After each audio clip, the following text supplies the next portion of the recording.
오늘 시편 119편 97절에서 104절 말씀을 통해서 지혜와 지식이 넘쳐나는 시대, 지혜와 지식이 넘쳐나는 시대라는 제목으로 함께 나누겠습니다.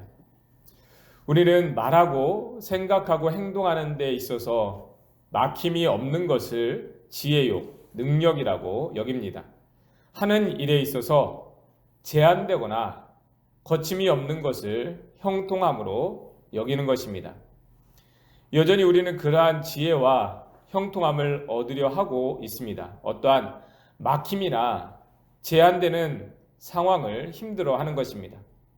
그래서 그러한 일이 있게 되면 사람들이 찾게 되는 것이 점을 치는 점쟁이들이나 예언을 해주는 사람들 또는 세상의 전문가이라 하는 사람들을 찾아가서 조언을 듣거나 또 말을 또 구하게 되어 있습니다. 그런데 하나님의 지혜는 다르다는 것입니다. 오히려 말하고 생각하고 행동하는데 제한을 두고 때로는 스스로 금하는 것입니다. 그 가운데서 하나님의 말씀을 곰곰이 생각하고 묵상하게 되는 것이 지혜라는 것입니다.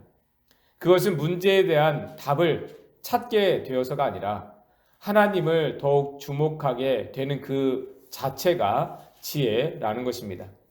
이것을 분명하게 보여주고 있는 것이 창세기 3장에서 나오는 아담과 하와의 타락 이야기에서입니다. 제가 자주 그 사건을 언급해 드리는데 그것은 오늘날 우리의 문제가 다양하고 복잡해도 그 모든 문제의 근원이 되는 사건이 아담과 하와의 이야기이기 때문입니다. 사실 아담과 하와에게는 제한이 없었습니다. 그들은 모든 것을 임의대로 먹고 마시고 자신들이 원하는 일을 이루어갈 수가 있었습니다.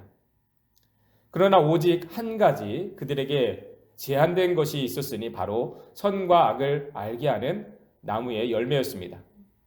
그것은 그들이 멈추어 서서 자신들의 한계가 무엇인지를 알고 하나님을 주목하게 만드는 지혜였습니다.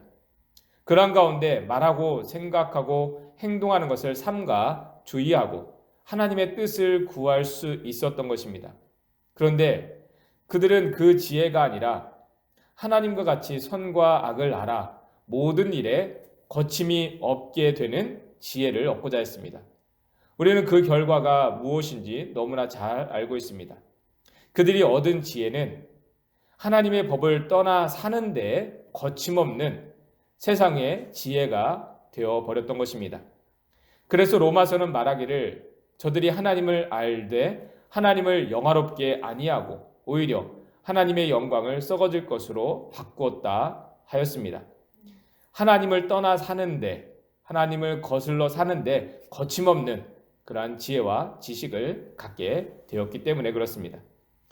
우리는 항상 기억해야 합니다. 문제가 없고 또는 문제가 있어도 바로바로 해결해 가는 것이 지혜가 아니라는 것입니다.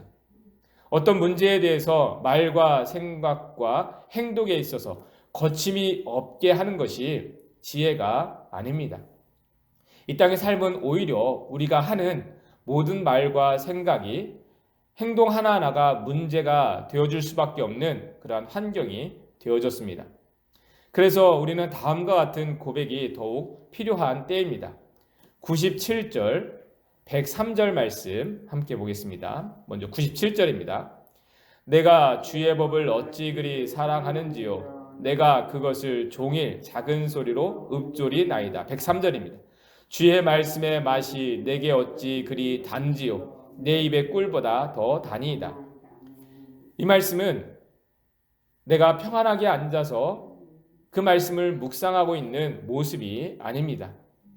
근심하게 하고 두려워하게 하는 문제들이 있고 그것이 해결되지 않아 답답하게 되는 일들이 많은 가운데에 하나님의 말씀 앞에 멈추어 서 있는 모습입니다. 그래서 하나님의 말씀만 되뇌이고 있는 그런 모습입니다. 여러분, 하나님의 말씀을 묵상한다는 것은 다른 사람들이 보면 더 무기력해져 있는 것 같고 바보 같아지는 그런 모습과 같습니다. 당장 무엇이라도 해야 하는데 말씀만 붙들고 중얼중얼 거리고 있다면 사람들이 보기에는 답답해 보이는 것입니다. 그러나 우리가 말씀을 붙들고 묵상하는 가운데에 괴로운 인생의 쓴맛이 아니라 하나님의 선하심을 맛보고 있는 그러한 모습이라는 것입니다. 그래서 하나님의 말씀이 꿀과 같이 달게 된다고 고백하고 있는 것입니다. 여러분, 아담과 하와가 선과 악을 아는 지혜를 얻은 이후에 이 세상은 지혜와 지식이 넘쳐나게 되었습니다. 그 어느 때보다 오늘날 우리의 모습 속에서 그러한 것을 알 수가 있습니다. 온갖 지식이 넘쳐나는 때에 우리는 무엇을 알지 못하는 것, 그리고 답답하게 되는 것을 잘 견디지 못하는 것입니다. 이러한 때에 우리가 묵묵히 하나님의 말씀 앞에 서 있는 것이야말로 가장 큰 도전이 되는 것입니다. 그러나 우리가 끝까지 그와 같이 해야 할 이유는 다음과 같습니다. 우리 98절에서 100절까지 말씀 우리 이어서 함께 보겠습니다. 98절에서 100절입니다. 주의 계명들이 항상 나와 함께함으로 그것들이 나를 원수보다 지혜롭게 하나이다. 내가 주의 증거들을 늘 읊조림으로 나의 명철함이 나의 모든 스승보다 나으며 주의 법도들을 지킴으로 나의 명철함이 노인보다 나으니이다.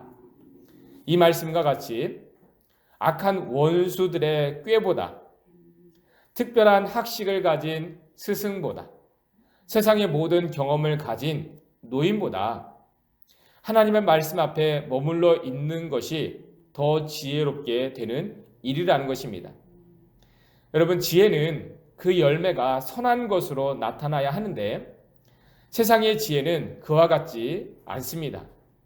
가장 지혜롭다 하는 것으로도 선한 열매를 얻지 못하고 악한 뜻을 이루게 되는 것이, 그래서 인생의 쓴맛을 보게 하는 것이 아담과 하와가 얻었던 지식이었습니다. 그러나 세상의 지혜는, 이 하나님의 지혜는 세상이 가장 미련하게 여기는 십자가의 죽음을 통해서도 구원을 이루게 하시는 것입니다. 우리가 때로 하나님의 지혜를 붙드는 가운데, 말씀을 붙드는 가운데에 우리가 지금 당장 해결되지 못하는 그러한 어려움들, 괴로움들, 아픔이 우리 안에 있는 것 같지만, 그러나 우리는 그 가운데에 그 문제로 인한 쓴맛이 아니라 하나님의 말씀으로 되어지는 위로와 권면과 또 하나님의 선하심을 맛보게 되는 것입니다. 여러분, 지금은 세상의 모든 지혜가 무기력하게 되어진 때입니다. 바이러스 하나도 해결하지 못하여 안절부절하고 있습니다. 하나님은 우리에게 이 일을 통해서 우리가 가던 길을 멈추어 서고 돌아보라는 메시지를 주시고 있습니다. 그러나 사람들은 이때에 하나님을 찾게 되는 것이 아니라 이전에 없던 다른 지식과 지혜를 찾느라 분주해하고 있습니다. 그러한 가운데에 마음과 생각이 더 매여 있습니다. 여러분, 이러한 가운데 우리는 무엇을 구하고 있고 무엇을 기다리고 있습니까? 오늘 이 말씀을 통해서 우리가 구하고 찾게 되는 것이 하나님의 말씀이길 바랍니다. 그러한 가운데에 우리가 아무것도 못하는 것 같지만 하나님의 말씀을 주목하고 또 우리에게 주시는 이 말씀을 우리가 읊조리면서 묵상하는 가운데에 하나님의 선하심이 우리 심령 가운데에 우리의 영혼 가운데에 그러한 선하심이 또 주어지는 그러한 선한 맛을 보게 되는 저와 여러분들 되시기를 주님의 이름으로 축원합니다.